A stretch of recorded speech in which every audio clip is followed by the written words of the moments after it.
I realized something shocking. That my dream sucks. I don't like it, and if I don't enjoy it, how can I expect others to? It's not fun, not even a bit. So what should I do now? Many indies face this moment, the is it working moment, and you wonder if you should shut it down or pivot to a new idea. It's a tough decision, full of guilt. For me, I'm not sure yet. Maybe my game is bad and maybe it's fixable. But while I'm deciding what to do with my game, let's dig into the concept of fun together as a brand new series. What makes a game fun? Let's start with diving into the concept of fun itself and how games create it for players. So, what is fun? Ralph Costa, in his famous book Theory of Fun for Game Design, says, fun is basically the process of learning patterns. When we discover something new, when we recognize how a system works, and when we master it. That's when our brain rewards us with joy. Fun is not just about laughing or smiling, it's about the deep satisfaction of growth and discovery. Every time you play a game, you're constantly learning. You learn the rules, the mechanics, the timing, the strategies, and so on. And when you succeed, when you finally beat that boss, solve that puzzle, or figure out how to survive, that's the moment the fun happens. It's the brain saying, yes, I got it. But fun doesn't come from one single source. It can appear in different forms for different types of players. It can come from the sense of exploration. When you travel far to see what's behind a big mountain in Zelda Breath of the Wild. You can experience fun by overcoming difficulties when you try to pass a level in Celeste or beating a boss in Dark Souls. Living inside a deep narrative can bring fun when you play as Lee and try to protect Clementine in Telltale's The Walking Dead. Or having a good time when we are laughing with our friends by playing Among Us. But how fun actually works? At the first step, we must know that fun is not magic. It doesn't just happen. Fun is designed. It's the result of a process that connects the player's mind with the game's system. When you play, your brain is constantly asking three questions. What can I do here? What happens if I try? And why should I care? If the game answers these questions clearly in an engaging way, the player feels motivated. They experiment, they learn, they succeed.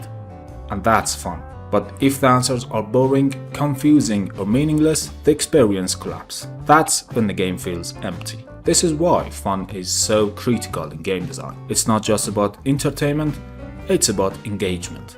A fun game keeps players curious, keeps them learning, and keeps them coming back. Without fun, even the most beautiful graphics or complex systems won't matter. Let's say fun is emotional. It's not only about logic or mechanics, it's about how the player feels during the journey. Excitement when they discover something new, tension when they face a challenge, relief when they succeed, and joy when they share the experience with friends. These emotions are the heartbeat of fun. So when I say my prototype wasn't fun, I don't just mean it lacked good mechanics. I mean, I failed to spark emotions. It didn't make me curious, it didn't challenge me in the right way, and it didn't reward me when I succeeded. Basically, the emotional loop was broken. So, fun is bridge between mechanics and emotions. It's the invisible thread that makes a game worth playing. When I said that fun is designed means it's designable. And anything designable has rules and patterns to design. So let's talk about the design rules of fun. At the first step, we must consider the fun experience as a process. It begins with curiosity. The game invites you in with something interesting. Then you have to start learning. You start to understand the rules and patterns. When you learn enough, it's time for challenge. The game tests your knowledge and skills. Now you learned and face the challenges, you must seek for mastery. To beat the game, you succeed and you feel powerful. And finally, it's time for reward. The game celebrates your success and you feel joy. The whole process is what we call fun in gaming. But this process must repeat again and again to keep us playing. This repeating process what makes us say, just one more try. So it's better to consider this process as a loop. Now let's dive deeper into this loop and break down every single part of it. Fun usually starts with curiosity. The game needs something to grab the player's attention right at the beginning. This is the hook. It's the first spark that makes you want to keep playing. Remember, without a strong hook, players may never reach the fun. And note that when I say hook, I mean the spark of curiosity in every loop of fun. In every quest, in every level, or maybe in every dialogue you get in with NPCs in a narrative-based games. When you are curious about something, it's time to start learning. And you must know, learning doesn't only happen in tutorial.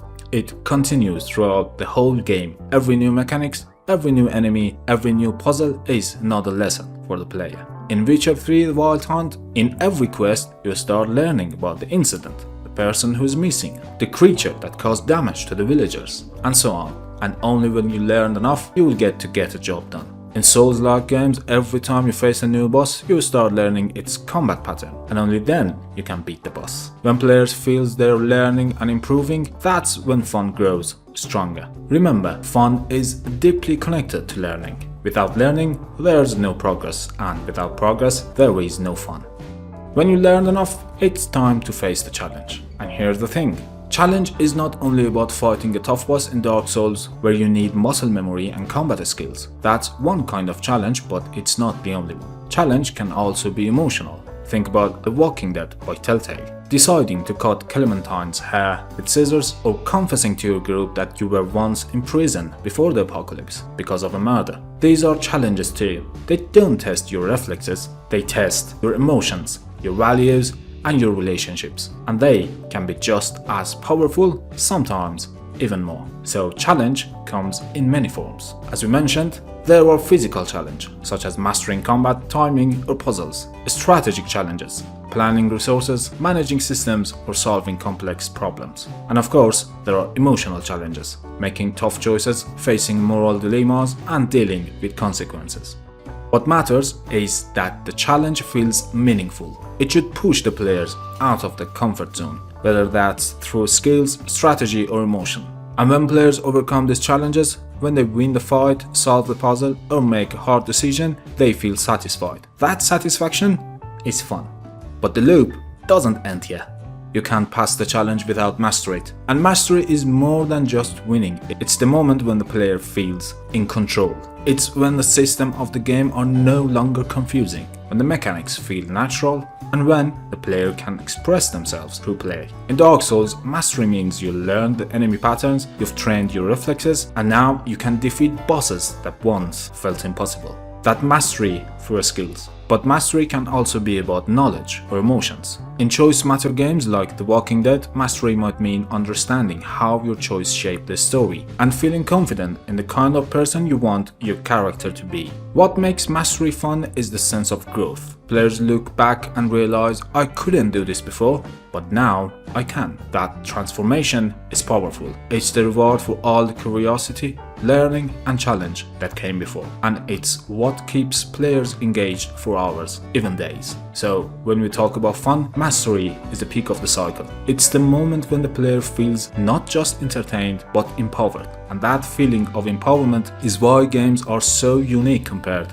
to other forms of media. So it's the end of the loop, and it's time to get rewarded. Reward is not only points, loot, or achievements, it's about recognition. It's the game telling the players, yes, what you did mattered. Rewards can take many forms. There are tangible rewards, items, upgrades, new skills, or unlocking new areas. There are narrative rewards, story progression, new dialogues, or emotional payoff. Emotional rewards, the feeling of pride, relief, or joy after overcoming a challenge. And social rewards, sharing success with friends, earning respect, or even just making someone laugh. Think about Zelda Breath of the Wild. Finding a shrine gives you a tangible reward, but it also gives you the emotional reward of discovery. Or in The Walking Dead, making a tough choice doesn't give you loot, but it gives you a narrative reward, seeing how the story changes because of your decision. Both are powerful, both are fun. The important thing is that reward must feel connected to the player's effort. If the reward is too small, it feels meaningless. If it's too big or too easy, it feels hollow. But when the reward matches the challenge, when it feels earned, that's when fun reaches its peak. So the reward is not just the end of the cycle, it's also the beginning of the next one. A good reward sparks new curiosity, leads to new learning, new challenge, and new mastery. That's how the loop of fun works. And that's how games keeps us playing, hour after hour, day after day. So that's the loop of fun. Curiosity, learning, challenge, mastery, and reward. Together creates the loop that makes games worth playing. It's what makes us say, just one more try. And it's what separates a boring game from a great one. And when any part of this loop breaks, the fun disappears. That's exactly what happened with my game. When I realized my prototype wasn't fun, it wasn't just a small problem. It meant that this cycle was broken. Maybe curiosity isn't strong enough, maybe the challenge aren't meaningful, or maybe rewards don't feel satisfying. Whatever the reason, the loop isn't working, and without that loop, there is no fun. Understanding this loop gives us the power to fix it. If we know how fun works, we can design it, we can rebuild it, and that's what I'm going to try in this series. But how would I know? Sometimes players just want to sit in a dark room and looking at a creepy weirdo while they are clicking a clicking machine. In the next episode, we'll dive deeper into each form of fun and see how they shape the player's experience. We'll analyze famous games, break down their design, and learn how to apply those lessons to our indie projects. So, if you're curious about what makes a game truly fun, stick around. Thanks for watching and welcome to What Makes a Game Fun. Now, my story. Well, I'm from Iran and this past year has been rough. The economy collapsed, then protests turned into a national uprising, and you know what happened next. And government shut the internet down for 20 days. A month later, war happened, and they shut the internet down again, this time for 3 months. With everything going on here, it's really hard to stay focused on things you love to do. No matter how stoic you try to be, at some point you just break. To be honest, I didn't have enough energy to work on my project or record new videos for the channel, but seeing my old videos still getting views and your comments currently asking for new content, it felt like a thin line of light in these dark days. It gives me hope, makes me feel like I owe something to this lovely community, so I'm back now and try to upload new videos on a schedule, at least before they shut the internet down again. I wish for a day that we can freely talk about ourselves, our lives down here, and our beloved country without being afraid of the consequences. So yeah, I'm sorry for my absence and thank you for understanding.